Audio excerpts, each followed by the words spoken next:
സുഹൃത്തുക്കളെ, ഈ വയനാട്ടിലെ ദുരന്തത്തിനിടയ്ക്ക് നമ്മുടെ എറണാകുളത്തെ ദുരന്തം നമ്മൾ മറന്നു പോകരുത്. എന്താണ് എറണാകുളത്തെ ദുരന്തം? ഒന്നാമത്, എറണാകുളത്തിനൊരു നാഥനില്ല, ഒരു പിതാവില്ല. രണ്ടാമത്, നമ്മുടെ ദേവാലയങ്ങൾ അടച്ചുപൂട്ടിയിരിക്കുന്നു. എറണാകുളം ബസിലിക്ക ഉൾപ്പെടെ ആസ്ഥാന ദേവാലയം അടച്ചുപൂട്ടപ്പെട്ടിരിക്കുന്നു. അതിനെതിരെ കേസുകൾ കൊടുക്കപ്പെട്ടിരിക്കുന്നു. നമ്മുടെ 53ഓളം പള്ളികളിൽ MTNS കേസ് കൊടുത്തിരിക്കുന്നു. പലയിടത്തും കുർബാന മുടങ്ങിയിരിക്കുന്നു. നമ്മുടെ മൈനർ സെമിനാരി പൂട്ടപ്പെട്ടിരിക്കുന്നു. നമ്മുടെ ഡീക്കന്മാർക്ക് ഇതുവരെ പട്ടം കൊടുത്തിട്ടില്ല, 1 കൊല്ലം കഴിഞ്ഞു. അപ്പോൾ ഇതെല്ലാമാണ് നമ്മളുടെ ദുരന്തം. എന്തുകൊണ്ട് എറണാകുളത്തിന് സ്വന്തമായ ഒരു ബിഷപ്പിനെ സിനഡ് അനുവദിച്ചു തരുന്നില്ല? വളരെ പ്രസക്തമായിട്ടുള്ളൊരു ചോദ്യം, ഒരു പോയിൻ്റാണത്. അതിന് കാരണം എന്താണ് എന്ന് വെച്ച് കഴിഞ്ഞാൽ, ഈ 50-50 അല്ലെങ്കിൽ 15 മിനിറ്റ് തിരിഞ്ഞു നിൽക്കുക എന്ന് പറയുന്ന ആ റൂബ്രിക്സ്, ആ ആചാരം, അത് ഒരു ബിഷപ്പിന്, ഒരു ഡയോസിസിലെ അല്ലെങ്കിൽ ഒരു രൂപതയിലെ ബിഷപ്പിന് തീരുമാനിക്കാവുന്നതേ ഉള്ളൂ. അദ്ദേഹത്തിൻ്റെ അധികാര പരിധിയിൽ വരുന്നതാണ്. അത് ഈ ബിഷപ്പുമാർക്ക് ശരിക്കറിയാം. അതുകൊണ്ടല്ലേ കരിയിൽ പിതാവിനെ അവർ നാടുകടത്തിയത്, നമ്മുടെ മറ്റ് സഹായമെത്രാന്മാരെ 2 പേരെ നാടുകടത്തിയത്. കാരണം ഈ എറണാകുളത്തെ മെത്രാന് പറയാം, നോ വെയിറ്റ് എ മിനിറ്റ്, ഞാൻ എൻ്റെ രൂപതയിൽ ഇങ്ങനെയാണ് സംഗതി ചെയ്യാൻ പോകുന്നത് എന്ന് തീരുമാനിക്കാം. ആസ് ലോങ് ആസ് തക്സയിൽ മാറ്റം വരുത്താത്തിടത്തോളം കാലം.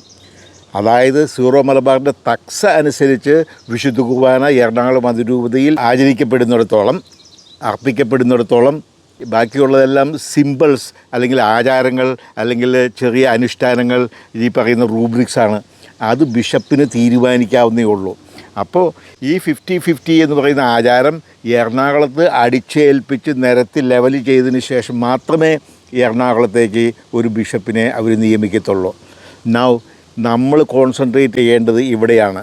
നമ്മളുടെ ജനങ്ങൾ നിശബ്ദരായി ഇവരുടെ ഈ തോന്നിവാസത്തിന് നിന്നു കൊടുക്കുകയാണ്. ഈ നമ്മുടെ സിനഡിൻ്റെ നാഥനില്ല കളരി പോലെയാണ് നമ്മളുടെ ഇന്നത്തെ എറണാകുളം അങ്കമാലി അതിരൂപത. നമുക്കൊരു നാഥനില്ല. കരക്കാർ മുഴുവൻ വന്ന് നിരങ്ങുകയാണ് അവിടെ. ഈ ബിഷപ്പുമാരെല്ലാം അവരുടെ ലോയൽറ്റി അവർ ഈ ചങ്ങനാശ്ശേരി അതിരൂപതയ്ക്കും കൽതായ പക്ഷത്തിനും വിറ്റിരിക്കുന്നതാണ്. ഞാനെന്നും വിശ്വസിക്കുന്നു, എറണാകുളം അങ്കമാലി അതിരൂപതയുടെ സ്വത്തുക്കൾ, ആലഞ്ചേരി അനധികൃതമായി വിറ്റ പണം എവിടെ പോയി? കോടികൾ. ഞാൻ വ്യക്തമായിട്ട് പറയുകയാണ്, ആ കോടികളുടെ അംശം ഈ മറ്റ് അതിരൂപതകളിലെ ബിഷപ്പുമാരുടെ പോക്കറ്റിലും വീണിട്ടുണ്ട് എന്നുള്ളതിന് യാതൊരു സംശയവുമില്ല. കാരണം അങ്ങനെയാണ് നമ്മുടെ രാഷ്ട്രീയ പാർട്ടികൾ വടക്കേ ഇന്ത്യയിൽ BJP MLA-മാരെ വാങ്ങുന്ന പോലെ ഈ കോടികൾ മുടക്കിയാണ് കൽതായ അടിമത്തം അല്ലെങ്കിൽ കൽതായത്തം അവർ നമ്മുടെ ബിഷപ്പുമാർക്ക് വിറ്റിരിക്കുന്നത് വടക്കൻ രൂപതകളിലെ. That is what it is. അപ്പോൾ എറണാകുളത്തെ പൈസ എവിടെ പോയി എന്ന് നമ്മൾ ചോദിക്കുന്നുണ്ട്. ഒരു സംശയവുമില്ലാതെ അവിടെ പോയി എന്ന്. അപ്പോൾ അവർ ഈ ബിഷപ്പുമാരെ വാങ്ങുകയാണ് ചെയ്തത്, കൽതായ പക്ഷം. അപ്പോൾ നമുക്ക് വേണ്ടത്, നമുക്കൊരു ബിഷപ്പിനെ വേണം, നമുക്ക് സ്വന്തമായ ഒരു ബിഷപ്പിനെ വേണം. സീറോ മലബാർ സഭയിലെ ഏറ്റവും ശക്തമായ, ഏറ്റവും അംഗസംഖ്യ ബലമുള്ള, ഏറ്റവും വലിയ ഈ അതിരൂപതയ്ക്ക് നാഥനില്ല എന്ന് പറഞ്ഞു കഴിഞ്ഞാൽ വാട്ട് ഈസ് ദിസ്? ഇതിനെതിരെയാണ് നമ്മൾ ശബ്ദം ഉയർത്തേണ്ടത്. നമ്മുടെ ബസിലിക്ക പൂട്ടിക്കിടക്കാൻ തുടങ്ങിയിട്ട് 2 വർഷമായി. എന്തുകൊണ്ട് നമ്മുടെ എറണാകുളത്തെ ജനങ്ങൾ ശക്തമായി പ്രതികരിക്കുന്നില്ല? എന്തുകൊണ്ട് ഇവരെ സമാധാനമായി തോമാക്കുന്നിൽ ജീവിക്കുവാൻ നിങ്ങൾ അനുവദിച്ചു കൊടുക്കുന്നു സുഹൃത്തുക്കളെ? എന്തുകൊണ്ട്? എറണാകുളം അതിരൂപതയിൽ അവരുടെ ചോറും തിന്നുകൊണ്ട് അവർ എറണാകുളം അതിരൂപതയ്ക്കെതിരെ പ്രവർത്തിച്ചുകൊണ്ടിരിക്കുകയാണ്. എന്തുകൊണ്ട്? നിങ്ങളുടെ രക്തത്തിന് ചൂടില്ലേ? നിങ്ങൾക്കതിനുള്ള ആർജവുമില്ലേ? നമ്മുടെ എറണാകുളം അങ്കമാലി അതിരൂപതയെ കുട്ടിച്ചോറാക്കാനും നശിപ്പിക്കാനും ആണ് ഇവർ ഒരുമ്പെട്ട് ഇറങ്ങിയിരിക്കുന്നത്. ഇത് എന്തുകൊണ്ട് മനസ്സിലാക്കുന്നില്ല? നമ്മൾ എല്ലാത്തിനേക്കാളും കൂടുതൽ നമ്മൾ ആവശ്യപ്പെടേണ്ടത് നമ്മളുടെ സ്വന്തം ഒരു ബിഷപ്പിനെയാണ്. നമ്മുടെ സ്വന്തം അതിരൂപതയിൽ നിന്നുള്ളൊരു ബിഷപ്പിനെ. ആ ബിഷപ്പ് വന്നിട്ട് ആ ബിഷപ്പ് തീരുമാനിക്കട്ടെ.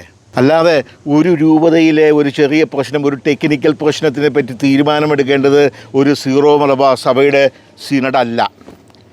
അത് ഒരു പഞ്ചായത്തിലെ റോഡ് നന്നാക്കുന്നതിനെ പറ്റി ഡൽഹിയിൽ സെൻട്രൽ ഗവൺമെൻറ് ബില്ല് പാസ്സാക്കുന്ന, പാർലമെൻറ്റ് നിയമം പാസ്സാക്കുന്ന പോലെ ഇരിക്കും. ഏത്? കേരളത്തിലെ മലയാറ്റൂർ നീലീശ്വരം പഞ്ചായത്തിലെ റോഡ് നന്നാക്കുന്നതിനെ പറ്റി, അല്ലെങ്കിൽ അവിടെ ഒരു റോഡ് സൈൻ വയ്ക്കുന്നതിനെ പറ്റി, അല്ലെങ്കിൽ അവിടുത്തെ കനാൽ നന്നാക്കുന്നതിനെ പറ്റി ഡൽഹിയിൽ പാർലമെൻറ്റ് നിയമം പാസ്സാക്കുന്ന പോലെയാണ് ഈ എറണാകുളം അങ്കമാലി അതിരൂപതയിൽ 10 മിനിറ്റ് തിരിഞ്ഞിരിക്കണോ, ഇങ്ങോട്ട് തിരിയണോ, അങ്ങോട്ട് തിരിയണോ ഒരു സിനഡ് തീരുമാനിക്കുന്നത്. അതിന് തുല്യമാണ്. അപ്പോൾ ഈ സിനഡ് കള്ളന്മാർക്കറിയാം അവർ അവരുടെ അധികാര പരിധിക്ക് പുറത്താണ് അവർ പ്രവർത്തിക്കുന്നത് എന്ന് അവർക്കറിയാം. അതുകൊണ്ടാണ് അവരൊരു ബിഷപ്പിനെ ഇവിടെ നിയമിച്ച് തരാത്തത്.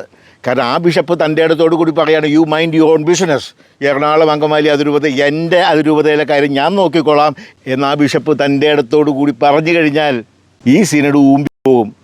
അതവർക്കറിയാം. അതുകൊണ്ടാണ് നമുക്കൊരു ഒരു ബിഷപ്പിനെ അനുവദിച്ച് തരാത്തത്. നമുക്കൊരു ബിഷപ്പിനെ അനുവദിച്ച് കിട്ടണം, ആർച്ച് ബിഷപ്പിനെ അനുവദിച്ച് കിട്ടണം എറണാകുളം അതിരൂപതയ്ക്ക്. നമ്മുടെ ബസിലിക്ക തുറക്കണം, നമ്മുടെ പള്ളികളിലെ കേസുകൾ പിൻവലിക്കണം, നമ്മുടെ ഡീക്കന്മാർക്ക് പട്ടം കൊടുക്കണം, കേസുകൾ പിൻവലിക്കണം. ഇതെല്ലാം ഈ മേജർ ആർച്ച് ബിഷപ്പിനും അപ്പസ്തോലിക് അഡ്മിനിസ്ട്രേറ്റർക്കും ഞൊടിയിട കൊണ്ട് ചെയ്യാവുന്നതേ ഉള്ളൂ. പിന്നെ ഒരു കാര്യം കൂടി നിങ്ങൾ മനസ്സിലാക്കുക സുഹൃത്തുക്കളെ, ഈ അപ്പസ്തോലിക് അഡ്മിനിസ്ട്രേറ്റർ എന്ന് പറയുന്ന ഈ ആൾ എറണാകുളത്തെ വിശ്വാസികളുടെ താല്പര്യം സംരക്ഷിക്കാൻ വന്നിരിക്കുന്ന ആളല്ല. അപ്പസ്തോലിക് അഡ്മിനിസ്ട്രേറ്റർ എന്ന് പറഞ്ഞാൽ സീറോ മലബാർ സിനഡ് തന്നെ റെക്കമെൻഡ് ചെയ്തിട്ട് മാർപ്പാപ്പയുടെ റബ്ബർ സ്റ്റാമ്പും വെച്ച് വിട്ടിരിക്കുന്ന ഒരു പുള്ളിയാണ് ഇദ്ദേഹം. അദ്ദേഹം വന്നിരിക്കുന്നത് സിനഡിൻ്റെ മെയിനായിട്ട് താല്പര്യം സംരക്ഷിക്കുവാനാണ്. താഴത്ത് വന്നതും അങ്ങനെ തന്നെ, വാസിൽ വന്നതും അങ്ങനെ തന്നെ. ആ ഉദ്ദേശം അവരുടെ താല്പര്യങ്ങൾ സംരക്ഷിക്കാൻ. ഈ എറണാകുളത്തിൻ്റെ താല്പര്യങ്ങൾ സംരക്ഷിക്കണമെന്നുണ്ടെങ്കിൽ ഈ എറണാകുളത്തിന് സ്വന്തമായിട്ട് ഉള്ള ഒരു ബിഷപ്പ് വേണം. ഓക്കെ, അതാണ് നമുക്ക് വേണ്ടത്. അങ്ങനെ ഒരു ബിഷപ്പ് വന്നാൽ മാത്രമേ നമുക്ക് എന്തെങ്കിലും ഇവരിൽ നിന്ന് പോതി കിട്ടുകയുള്ളൂ. ഇപ്പോൾ സർവ്വ മെത്രാന്മാരും കേരളത്തിലുള്ള 35 മെത്രാന്മാരും വന്ന് മെഴുകുകയാണ്, നമ്മുടെ തലയിൽ കയറുന്ന ചെവി തിന്നുകയാണ്.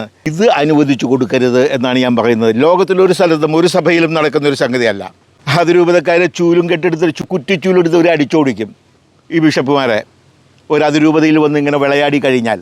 ഇത് നമ്മളെല്ലാവരും മനസ്സിലാക്കേണ്ട ഒരു കാര്യമാണ്. തൽക്കാലം നിർത്തട്ടെ. Thank you very much.